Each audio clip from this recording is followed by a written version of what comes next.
In 1874, a group of buffalo hunters had built a little fort, very thick adobe walls. They were out killing buffalo, skinning buffalo. The Comanche Indians and the Kiowa Indians didn't like that. And so Quanah Parker organized an army of about 1,000 men, Comanches and Kiowas, to attack that wall. Well, my grandfather, Ben Hewitt, was there. And the stories have been handed down in my family of that battle. Quanah Parker, the leader of the Indians, was the son of Cynthia Ann Parker, who was taken captive by the Comanches in 1836, and she became a Comanche.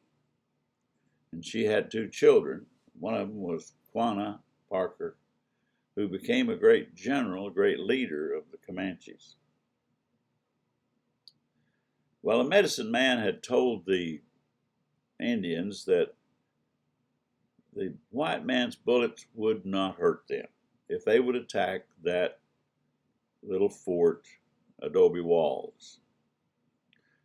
Now, they didn't like the idea, of course, that these buffalo hunters were out there killing their buffalo because they depended on the buffalo for their living. And the buffalo hunters were part of a movement to destroy the Indians by destroying their food supply. So you can imagine how that the Indians didn't like what was going on. So these buffalo hunters were there. My grandfather was there, but he was there on business. He wasn't there as a buffalo hunter. They attacked with bows and arrows and old rifles and old weapons, and those things did not penetrate those thick adobe walls. But those sharp buffalo rifles, 50 caliber, they would reach out and hit the Indians way beyond their range, the range of their weapons. And so after 2 days of fighting, the Indians stopped, drew back, and then they sent a group of chiefs up on a little hill. The hill was almost a mile away from adobe walls. Well, Billy Dixon was the best shot in the bunch, and they claimed the best shot in the world. And he took a 50 caliber Sharps buffalo rifle, and he fired at that little bunch of chiefs on that hill. First shot missed. He fired again. Second shot missed. He fired again, and he hit one of them. And he fell off his horse, very seriously wounded. Well, he happened to be the medicine man who had been telling the Indians that the white man's bullets wouldn't hurt them. So he lost his credibility, to say the least. So they decided it was a bad idea. Let's go home. So the Indians went home. Now, I tell this story to my family, and I've told it many times, and they tell me, why don't you write this stuff down? This is just one of the many adventures that my grandfather had. And so I have written it down and put it in a book. And the title of the book is Adobe Walls to Tularosa. My grandfather,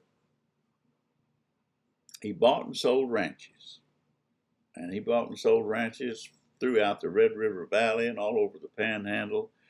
And the western place that he stopped was Tularosa, New Mexico.